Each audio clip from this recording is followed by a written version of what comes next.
Late August, 1987. Northern Kansas. The wheat harvest had already fallen 9 days behind schedule when the Harper County Cooperative parked the combine beside Miller's grain elevator and finally admitted they were out of ideas.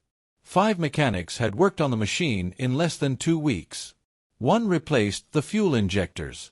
Another tore apart the hydraulic system looking for pressure loss. A third mechanic spent 3 straight nights rebuilding the transmission controls under portable floodlights while the rest of the county kept harvesting around him. Nothing worked.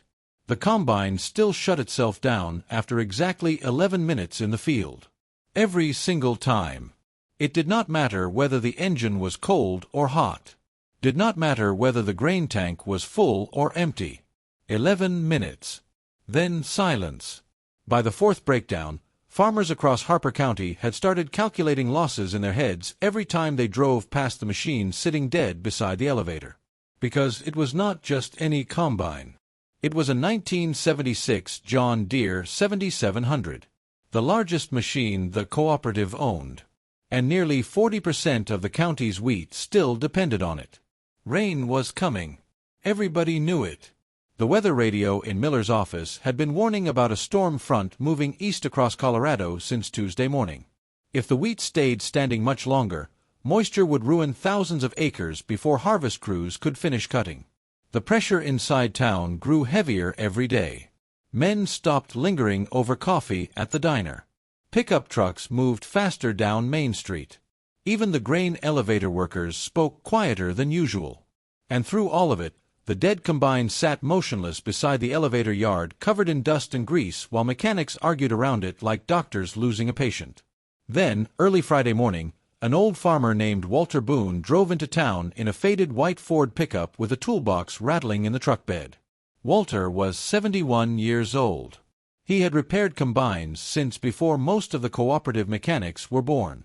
And after listening to the machine for less than 30 seconds, he asked a question so strange that nobody standing there understood why it mattered. Walter looked at the silent combine, looked at the 5 exhausted mechanics surrounding it, then quietly asked, "Why does the shutdown happen at exactly 11 minutes instead of 12? By the last week of August, Harper County was running out of time. Wheat waited for nobody once it reached full dryness. Every farmer in western Kansas understood that the same way sailors understand storms or ranchers understand winter fences. There was a narrow window where grain stood perfect in the field. Miss that window, even by a few days, and everything began slipping away at once. Moisture. Weight. Quality. Money. The storm system moving east across Colorado threatened all of it. At Miller's grain elevator, men gathered around the weather radio 3 or 4 times a day listening to the same updates repeated in slightly different ways. Heavy moisture. Possible hail. Wind gusts increasing through Sunday night. Nobody liked hearing the word hail during harvest season. The Harper County Cooperative operated 3 combines across nearly 11,000 acres of contracted wheat ground, but only one of them could handle the heavier northern fields efficiently. The John Deere 7700. Big machine. Wide cutting head. Powerful separator system. It could clear acreage almost twice as fast as the older combines still running south of town. Or at least it used to. Now the machine sat dead beside the grain elevator yard with its side panels removed and tools scattered beneath it in the dirt. The 5 mechanics who had worked on it looked exhausted. Because the combine made no sense. That was the real problem. Machines were supposed to follow logic. If fuel failed, the engine sputtered. If hydraulics failed, pressure dropped.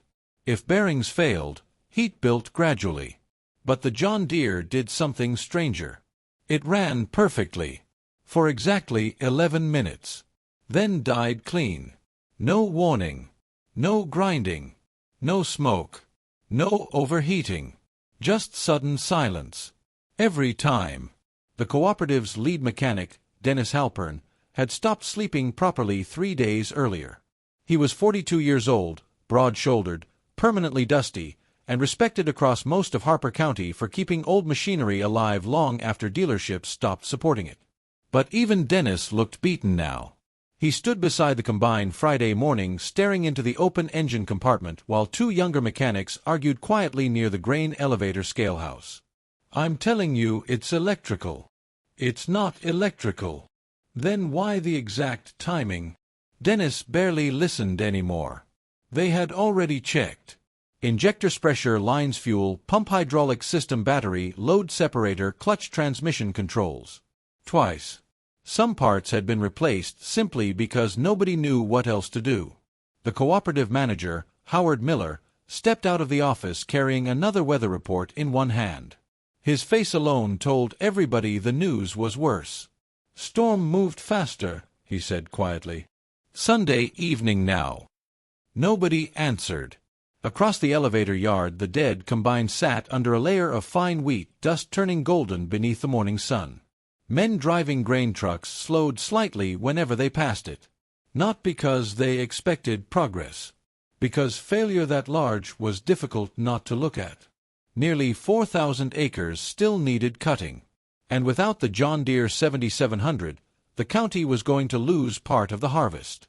Everybody understood that now. Around 8:30 the sound of an old Ford pickup rattled into the elevator yard. Most people recognized the truck before they recognized the man driving it. Faded white paint. Rust along both wheel wells. Driver's side mirror held together with baling wire. Walter Boone parked beside the scalehouse and shut the engine off slowly like a man in no particular hurry.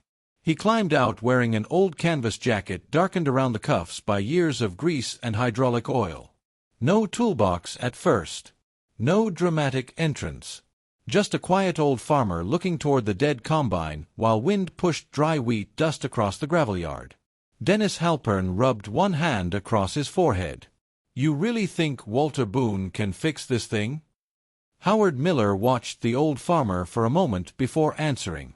"No," he admitted honestly. "But I think Walter Boone notices things other people don't." Walter Boone had spent most of his life around machines that other people considered finished. Not broken exactly. Finished. There was a difference. Broken things could usually be repaired quickly once the damaged part revealed itself. Finished things were different. Finished meant people stopped believing the machine still had anything left to say. Walter never trusted that judgment completely. Especially during harvest season. He farmed 140 acres northwest of Harper County on land his father bought after returning from the war in 1946. Mostly wheat. Some sorghum in dry years. Enough to live carefully but not comfortably. Walter preferred it that way. His farmhouse sat half a mile off the county road beside a line of cottonwoods that bent hard south whenever winter storms rolled across the plains. The barn roof sagged slightly over the east side where snow accumulated every January. Behind it stood a long, narrow equipment shed filled with machines most younger farmers would have traded away years earlier. A 1964 International Harvester pickup. An old Massey Ferguson baler. A welding table made from railroad steel. Everything clean. Everything maintained. Nothing wasted. Walter believed neglect usually started long before something physically failed. His tools hung in exact positions above the workbench inside the shed. Wrenches organized by size. Grease pencils stored in coffee tins. Small handwritten repair notes tucked between old parts catalogs dating back to the 1950s. And above the bench sat 6 black composition notebooks stacked carefully beside the radio. Harvest notes. Machine behavior. Fuel records. Weather patterns. Strange sounds. Walter wrote everything down. Not because he distrusted memory. Because memory changed shape over time. Paper did not.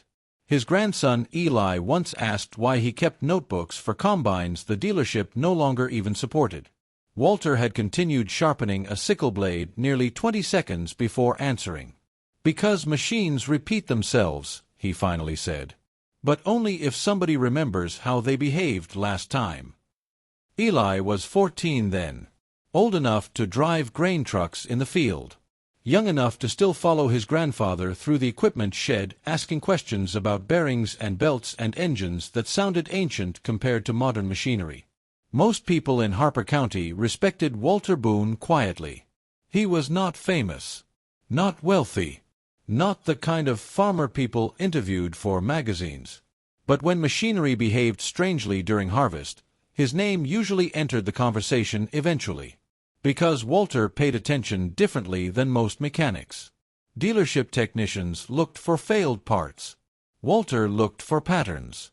That was why the 11-minute shutdown bothered him the moment Howard Miller described it over the phone Thursday night. Exact timing meant rhythm. Rhythm meant process.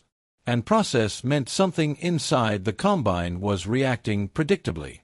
Machines rarely failed predictably by accident. Walter walked slowly around the John Deere 7700 Friday morning while the mechanics watched from near the scale house. He touched almost nothing at first. Just observed. The combine stood massive beneath the Kansas sunlight. Green paint faded by years of harvest dust. Wide front tires crusted pale gold around the treads. Engine panels open like exposed ribs while extension cords and work lights hung loosely around the machine from previous repair attempts. Walter stopped beside the separator housing. Listened. Wind moved softly through standing wheat fields beyond the elevator yard. A grain truck shifted gears somewhere down Main Street. Then Walter climbed slowly onto the side platform beside the engine compartment and stood completely still for nearly 15 seconds. Dennis Halpern exchanged a glance with one of the younger mechanics. "He always do this," the mechanic whispered. Howard Miller nodded faintly. "Pretty much." Walter finally crouched beside the engine housing and rested one hand against the steel near the fuel system. Not checking temperature. Feeling vibration memory. Machines carried tiny physical clues long after shutting down. Most people moved too quickly to notice them. Walter closed his eyes briefly, then opened them again, and quietly asked the question from the hook once more. "Why does the shutdown happen at exactly 11 minutes?" He looked toward Dennis Halpern now. "Instead of 12? Dennis Halpern had no answer for that question. Not immediately. He stood beside the combine with both hands resting on his hips while dry Kansas wind carried wheat dust across the elevator yard in slow golden waves. "Because that's when it dies," one of the younger mechanics finally muttered. Walter looked toward him calmly. "No," he said. "That's when it stops." The mechanic frowned slightly. "Ain't that the same thing?" Walter climbed carefully down from the platform. "Not always." That silence again. That slow, quiet way he spoke that somehow made people feel like they had missed something important without understanding exactly what it was. Dennis rubbed one hand across the back of his neck. "We checked everything that makes sense." Walter nodded. "I know. You saying we missed something simple?" "No." The older farmer looked back toward the combine sitting silent beneath the sunlight. "I'm saying you started with the wrong kind of failure." That sentence stayed in Dennis Halpern's head the rest of the day. Because deep down he knew Walter Boone might be right. Every mechanic who worked on the John Deere had approached the problem assuming catastrophic breakdown. A damaged pump. Failing hydraulics. Electrical collapse. Internal engine trouble. Something expensive. Something dramatic. But the combine never behaved like a machine suffering catastrophic failure. That was the strange part. When it shut down after 11 minutes, there was no smokino grindingno overheating, no pressure spikino warning vibration. The engine simply stopped. Cleanly. Like somebody turning off a switch. Then after cooling for nearly 40 minutes, it would start again. And run another exact 11 minutes. Dennis had spent 3 sleepless nights chasing that mystery through every system inside the combine. Fuel pressure held steady. Battery load remained stable. Hydraulic temperatures stayed normal. Even the separator assembly looked healthy. Nothing explained the shutdown. Walter walked slowly toward the grain elevator office while everybody watched him. Not toward the combine. Toward the office. That confused Dennis immediately. "Where you going?" Walter pointed toward the weathered building beside the scales. "Need records." "What records?" Everything. Howard Miller followed Walter inside the office while the mechanics remained outside beside the combine. The grain elevator office smelled like dust, coffee, and old paper. Scale tickets covered one wall beside faded harvest maps from previous years. A box fan turned slowly in the corner, pushing warm air around the room without cooling much of anything. Walter removed his gloves carefully and sat beside the desk. When did the problem first start? Howard opened a folder immediately. 10 days ago. During harvest. Middle of Northfield contracts. Walter nodded. When exactly? Howard searched through paperwork. August 17th. What was temperature? Howard blinked. You serious? Walter looked up calmly. Yes. The elevator manager shuffled through weather sheets clipped beside the radio. 98 degrees. Walter nodded once. Humidity. Howard checked again. Low. Real low. What time of day? Around 3 in the afternoon. Walter leaned back slightly in the chair. Thinking. Not speaking. Just letting details settle into place one at a time. Outside the office window, the dead John Deere sat motionless beneath the bright Kansas sky while mechanics continued arguing around the open engine compartment. Finally, Walter asked another question nobody expected. Has it ever shut down before 11 minutes? Howard frowned. What? Even once? The manager thought carefully, then slowly shook his head. No. Never.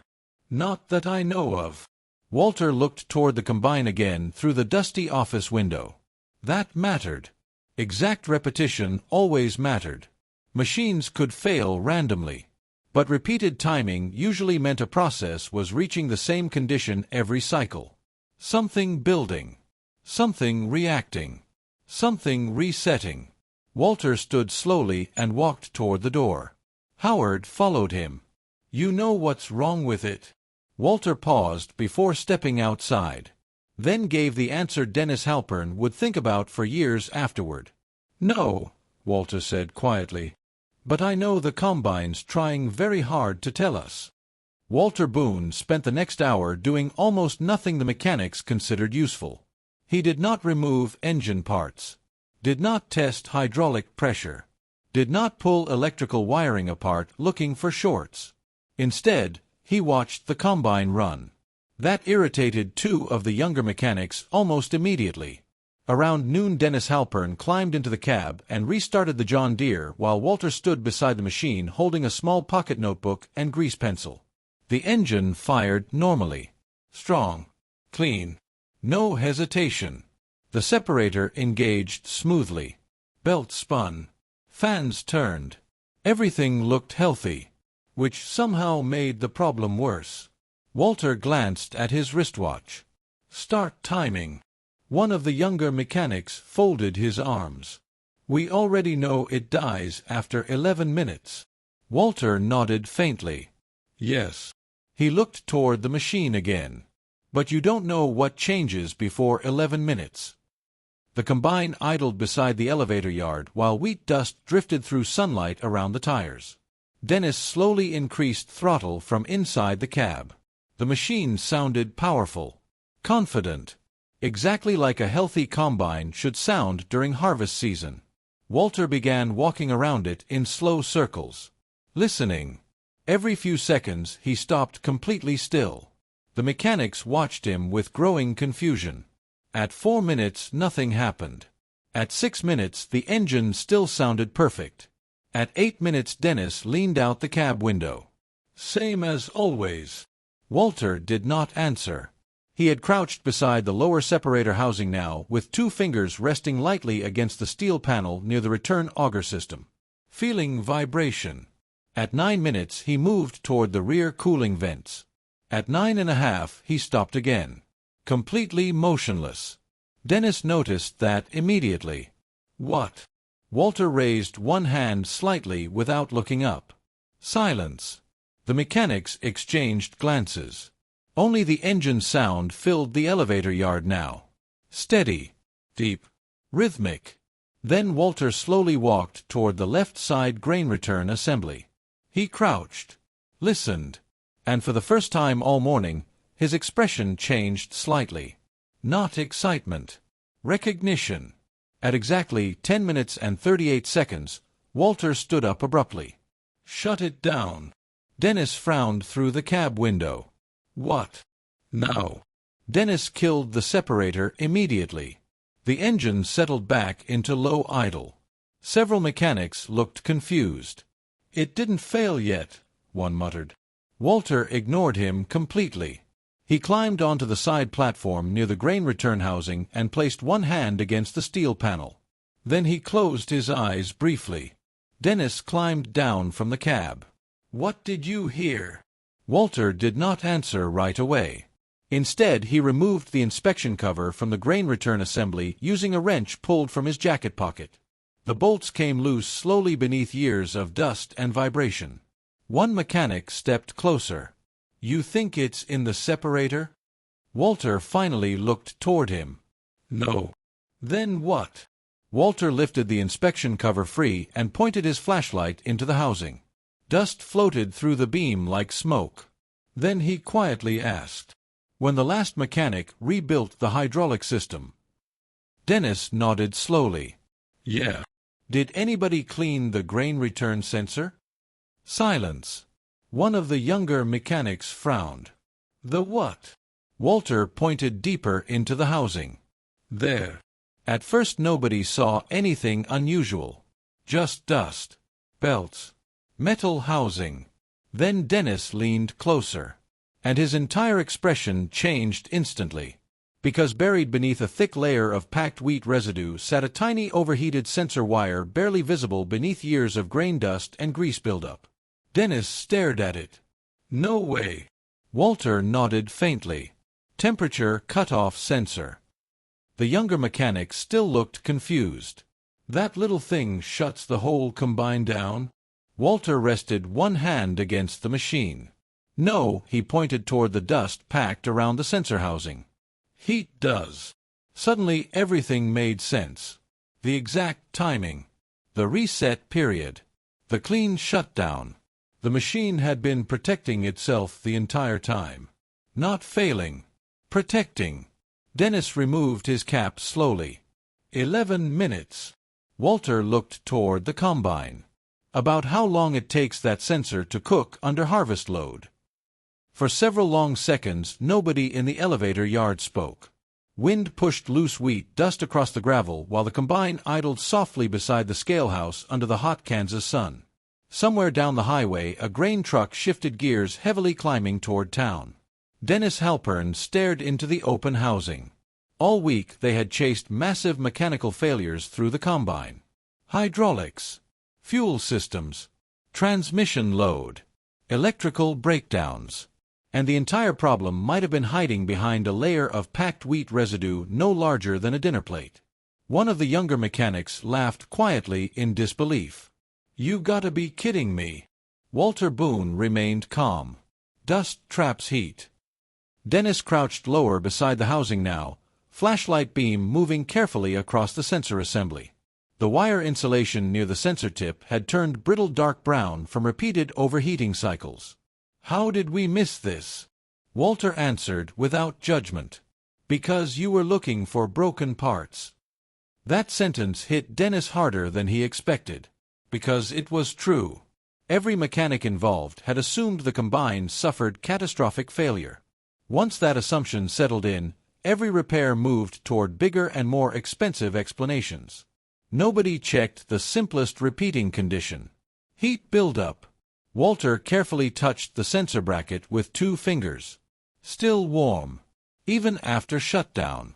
That sensor trips automatic protection once temperature crosses threshold, he explained quietly. Cuts the engine before separator damage spreads. Dennis frowned. But why only this year? Walter pointed toward the packed residue around the housing. Dry harvest. He glanced toward the fields beyond town. Dust finer than usual. Then toward the cooling vents. Probably started building weeks ago. The younger mechanic still seemed unconvinced. That tiny sensor shut down a whole combine? Walter looked toward him calmly. No, he pointed again toward the clogged housing. Neglect shut down the combine. Sensor just noticed first. Nobody argued after that, because now the evidence sat directly in front of them. The grain return cooling passage was nearly blocked solid with hardened wheat dust and oily residue accumulated over years of harvest work. Under normal conditions, enough air still moved through the system to keep temperatures manageable. But the unusually dry August heat changed everything.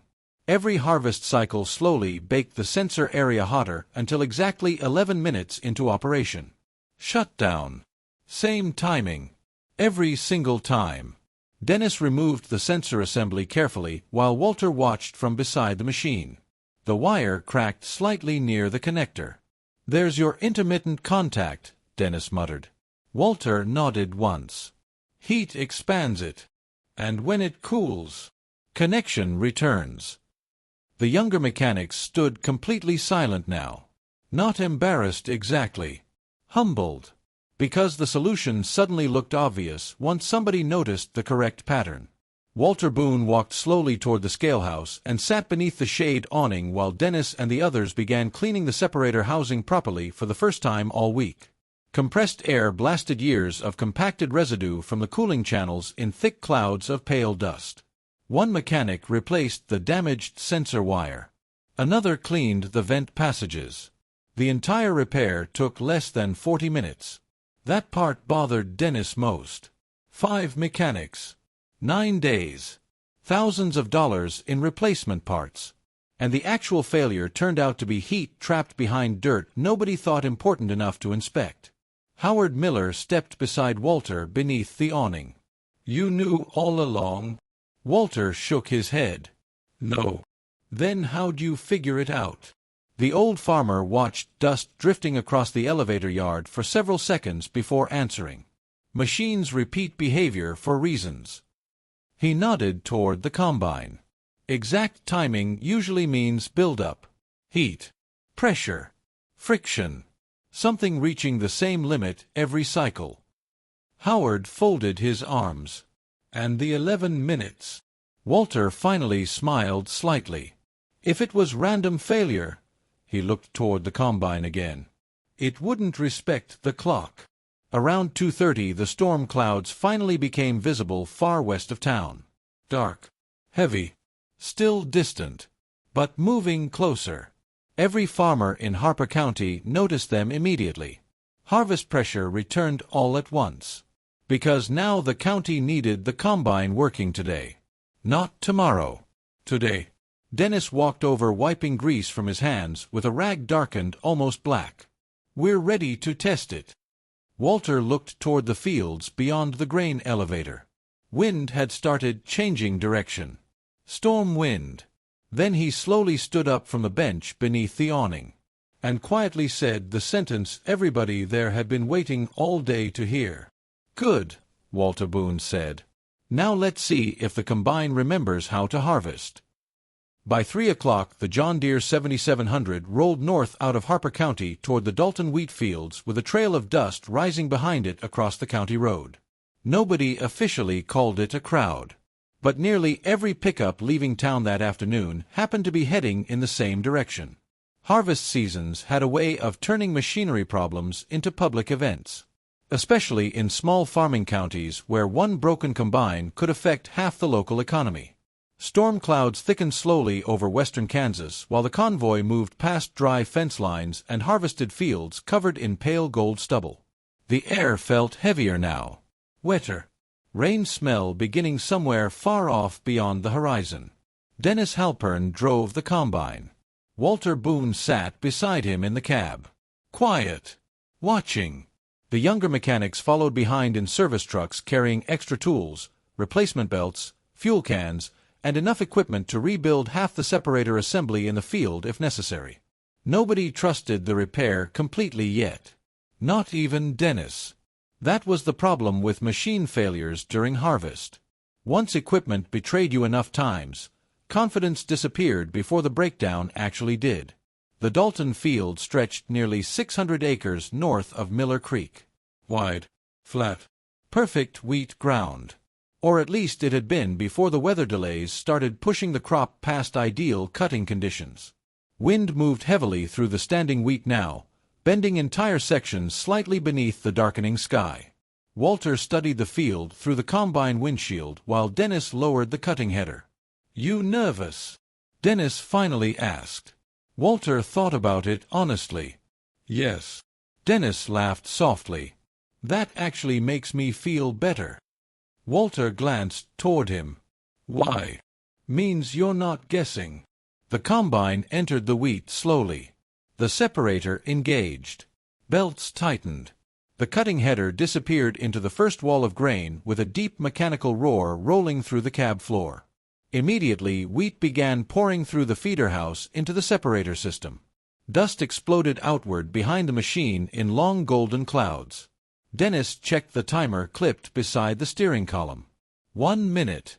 The combine moved steadily across the field. 2 minutes. Everything sounded healthy. 3 minutes. Walter listened carefully beneath the engine noise. Not worried exactly. Alert.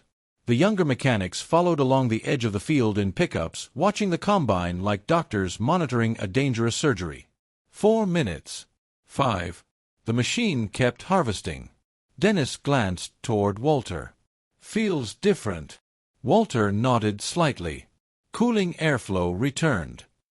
At 7 minutes, the combine reached the far drainage line near Miller Creek and turned slowly back across the field. Storm clouds darkened farther west now. Closer.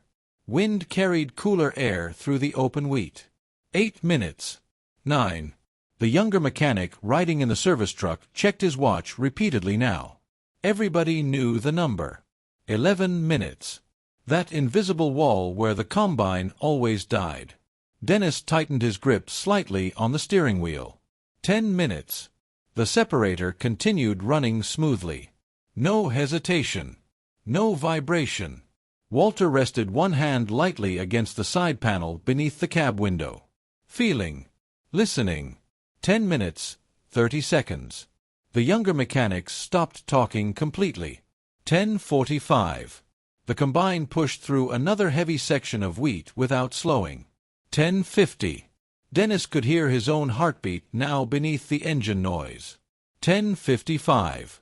Walter remained perfectly calm. 11 minutes. Nothing happened. The combine kept moving. Dennis stared ahead through the windshield. Still running. 11 minutes, 20 seconds. Then 30. Then 45. The younger mechanics along the field edge began smiling before quickly stopping themselves like men afraid excitement might somehow break the machine again. Dennis looked sideways toward Walter. The old farmer never looked away from the wheat ahead. "Told you," he said quietly. "Told me what?" Walter watched grain flowing smoothly through the separator monitor. The combine wasn't dying. He rested one hand gently against the cab frame. It was asking for help. At 12 minutes, the machine crossed farther into the field than it had reached in nearly 2 weeks. At 13, Dennis finally laughed out loud inside the cab. Not because the combine worked. Because the pressure gripping Harper County for 9 straight days had finally started loosening. Walter looked west toward the approaching storm clouds. Still coming. But now the county had a chance. For the next 2 hours, the John Deere 7700 harvested wheat almost continuously. Field after field. Long steady passes beneath a darkening Kansas sky while grain trucks lined the county roads waiting their turn beside the unloading augers. And slowly, something began changing across Harper County. People relaxed. Not completely, but enough. Men at the grain elevator started speaking normally again. Pickup trucks stopped racing between fields. Even Howard Miller finally removed the folded weather reports from his shirt pocket sometime around 5:30. The combine was working. Walter Boone sat quietly in the cab through most of it while Dennis handled the cutting. Neither man spoke much anymore. They did not need to. Machines sounded different once fear disappeared. Healthier somehow. Cleaner. By early evening the storm front had reached the western edge of the county. Dark clouds rolled low over the plains now, heavy enough to turn entire wheat fields bronze beneath the fading sunlight. Wind strengthened. Dust drifted harder across the harvested ground. Dennis checked the fuel gauge. We can probably finish Dalton North before rain hits. Walter looked toward the sky. Maybe. That single word carried enough uncertainty to tighten the cab atmosphere immediately. Because old farmers trusted weather differently than forecasts. Dennis slowed slightly near the western drainage slope while the combine swallowed another thick wall of wheat into the separator. Then suddenly, bang! A sharp metallic crack exploded somewhere beneath the machine. The combine shuddered violently. Warning lights flashed red across the control panel. Dennis killed the separator instantly. Damn it! The combine rolled to a stop half inside standing wheat while dust drifted slowly around the cab. For one terrible moment nobody moved. Because the fear came back immediately. Not just machine fear. Harvest fear. Storm fear. Running out of time fear. Dennis grabbed the radio. Separator failure. West side drainage field. Within minutes service trucks bounced across the uneven field toward them, throwing dirt behind the tires. The younger mechanics climbed out, already carrying tools. One looked up toward the dark sky. We don't have time for this. Walter climbed carefully down from the combine without speaking. Rain smell moved heavily through the wind now. Closer than before. Dennis opened the lower separator housing. Broken steel fragments sat scattered beneath the rotor assembly.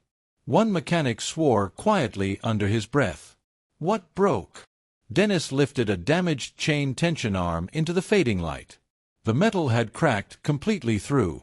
Separator tension bracket. Another mechanic stared in disbelief. That pot was fine this morning. Walter crouched beside the housing. No, he said quietly. It was tired this morning. The younger mechanic frowned. What? Walter pointed toward the fracture line running through the steel bracket. Old stress marks. Rust hidden inside the crack. Damage that existed long before today. The machine had simply worked hard enough now to finally expose it. Dennis leaned back against the tire and rubbed both hands across his face. We're finished. Nobody argued. Because the younger mechanic was right about one thing. They did not have time. The replacement bracket sat nearly 60 miles away at a dealership warehouse south of Wichita. Even if somebody left immediately, nightfall was coming, rain was moving faster, and the county still had hundreds of acres standing. Howard Miller arrived 15 minutes later in a cloud of dust. What happened? Dennis handed him the broken bracket silently. Howard's face sank immediately. Oh no! The wind shifted colder across the field. Far west beyond the grain silos, lightning flashed silently inside the storm clouds.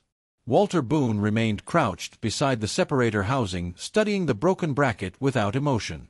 Then he slowly stood up, looked once across the dark wheat fields surrounding them, and quietly asked Dennis Halpern a question nobody expected under circumstances like these.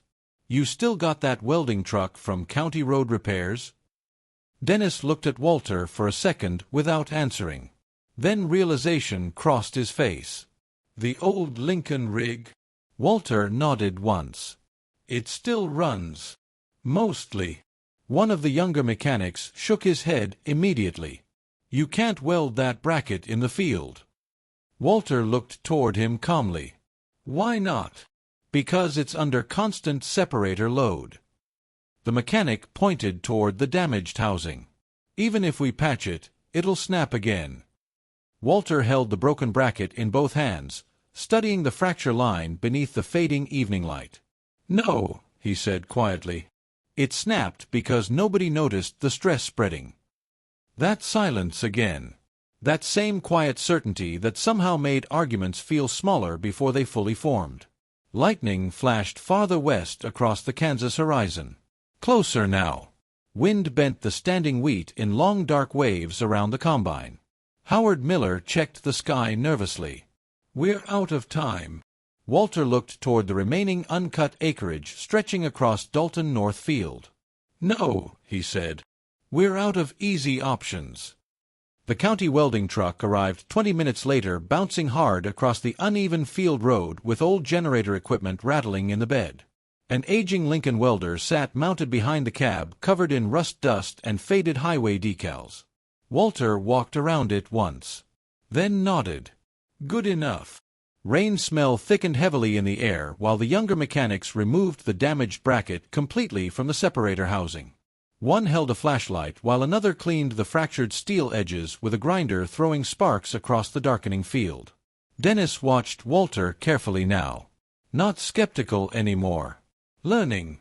That was the difference. "You really think it'll hold?" Walter stood beside the welding truck, adjusting voltage settings slowly. "Long enough." "Long enough for what?" Walter looked toward the wheat fields. "To finish." That answer settled over the group more heavily than anyone admitted aloud. Because suddenly the repair no longer felt like saving machinery. It felt like saving harvest. The first raindrops hit the combine windshield just after 8 o'clock. Slow, cold, widely spaced. Lightning flashed again beyond the western fields, while thunder rolled softly across the plains several seconds later. Walter lowered the welding mask. The arc ignited. Blue-white light exploded across the dark field as sparks scattered beneath the combine. Nobody spoke during the repair.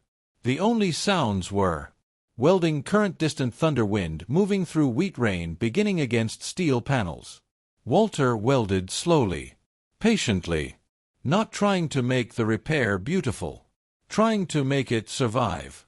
Dennis knelt beside him, holding the flashlight steady. "Where'd you learn this stuff?" Walter never stopped welding while answering. "Railroad crews." "Before farming?" "During farming." Dennis smiled slightly at that.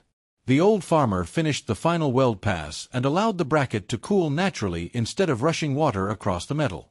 Another patience lesson. Another thing younger mechanics often ignored. Finally, Walter tapped the repaired bracket lightly with a wrench. "Solid. Put her back together."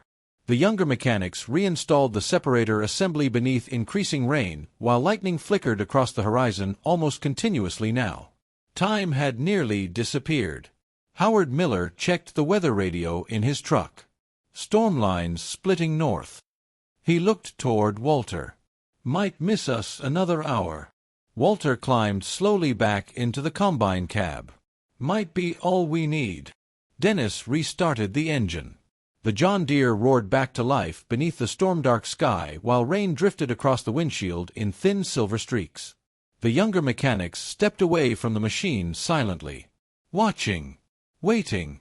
Walter rested one hand lightly against the cab frame while the separator engaged again with a deep mechanical rumble. No vibration.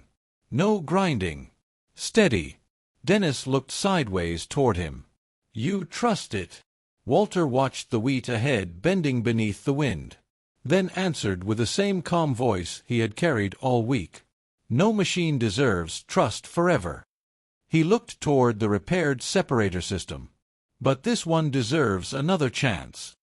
Then the combine rolled forward into the darkening wheat fields while thunder moved slowly across Harper County behind them. The John Deere ran through the storm. Not perfectly, not smoothly, but steadily. And during harvest season, steady mattered more than perfect ever did. Rain moved across the northern edge of Harper County in scattered bands while the combine pushed through the Dalton fields beneath flashes of distant lightning. Wet wind carried the smell of mud and wheat straw through the cab vents as grain continued pouring steadily into the tank. Dennis checked the repaired separator pressure every few minutes. Stable. Walter listened more than he watched. One hand resting lightly against the cab frame. Feeling vibration. Feeling rhythm. Machines always spoke through rhythm first. The welded bracket held. Hour after hour. By 9:30 most of Dalton North Field had already fallen behind the combine in long clean rows of harvested ground shining dark beneath the rain. Pickup headlights moved constantly across county roads now. Farmers hauling grain. Fuel trucks arriving. Workers helping under portable lights. The entire county seemed awake. And somewhere during those final storm hours, people stopped talking about the broken combine. Now they talked about Walter Boone. Quietly, respectfully.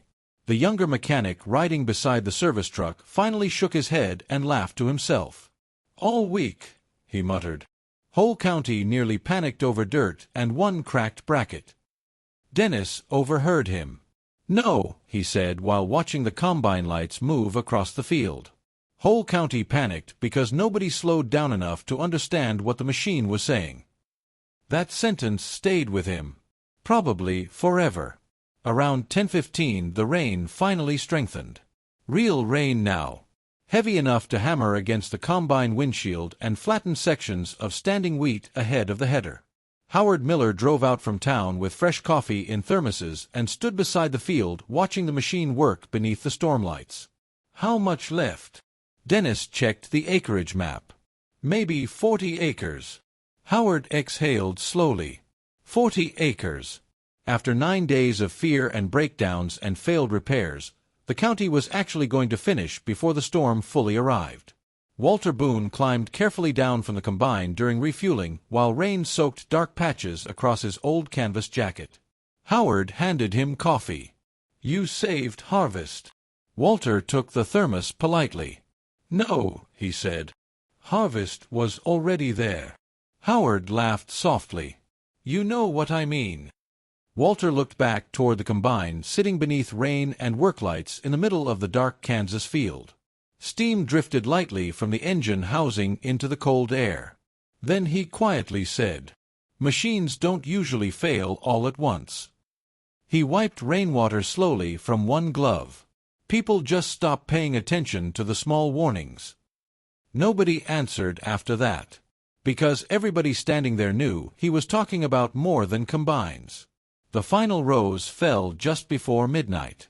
Rain hammered the harvested ground now while the John Deere completed its last pass through the field beneath the glow of work lights and lightning flashes beyond the county road.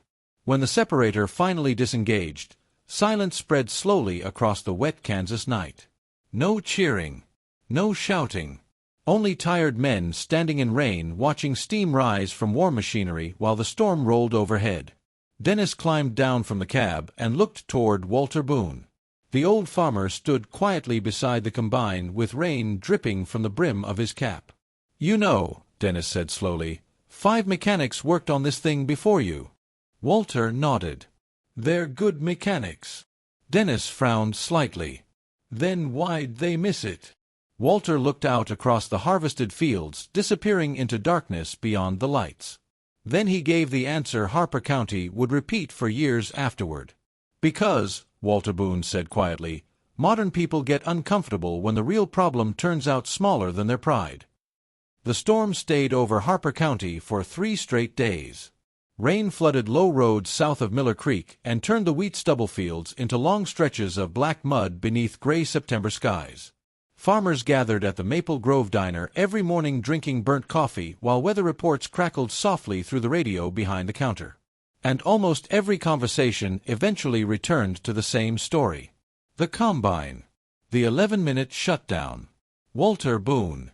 By the second week of September, people across 3 counties had already started retelling the repair differently. Some said Walter diagnosed the problem by sound alone. Others claimed he noticed the shutdown pattern before even seeing the machine. One older farmer insisted Walter could hear heat inside equipment. Walter himself never corrected any of it. That was not his nature. He returned to his farm north of Harper County the morning after harvest ended and went back to ordinary work almost immediately. Fence repairs. Greasing equipment. Checking moisture bins. The same routines he followed every autumn. Only now, whenever grain trucks passed his property on the county road, drivers usually slowed down long enough to wave. Even Dennis Halpern drove out 2 weeks later carrying one of the damaged separator brackets in the back of his truck. Walter found him standing inside the equipment shed looking at the rows of notebooks above the workbench. "You keep records on everything?" Walter continued sharpening a mower blade without looking up. "Most things." Dennis picked up one notebook carefully. Inside were decades of small observations written in neat, steady handwriting. bearing temperatures, belt wear, weather shifts, fuel behavior during humid harvest seasons. Tiny details most people forgot within hours. Dennis shook his head slowly. All this from farming? Walter finally looked toward him. No, he nodded toward the notebooks. This comes from paying attention. That sentence changed the way Dennis approached machinery for the rest of his career. Years later, mechanics working under him at Harper County Cooperative still heard the same rule repeated whenever complicated repairs started drifting toward expensive assumptions. Check the pattern before you check the catastrophe. Most never realized the sentence came from Walter Boone. But Dennis remembered. The John Deere 7700 continued harvesting another 9 seasons before finally retiring in 1996. By then, newer combines had taken over most Kansas wheat fields, larger and faster and filled with electronics Walter Boone never entirely trusted. Still, every harvest season Dennis made younger mechanics clean the grain return cooling sensors first. Always first. No exceptions. The old combine eventually ended up displayed beneath a metal equipment shelter at the Harper County Harvest Festival grounds. Children climbed into the cab during autumn fairs, while older farmers stood nearby telling stories about breakdowns and storms and harvest seasons that nearly failed. And every few years somebody eventually pointed toward the machine and asked about the old farmer who fixed it.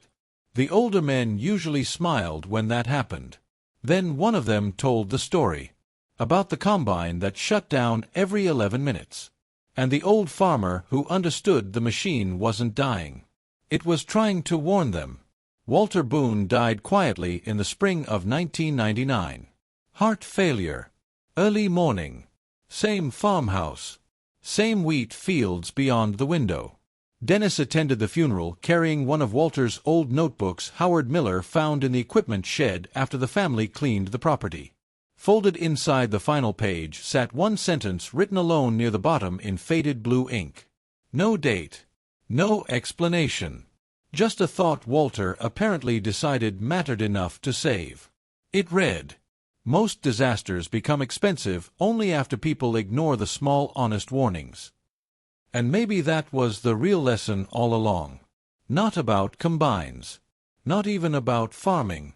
Just life. If stories like this still matter to you, consider subscribing.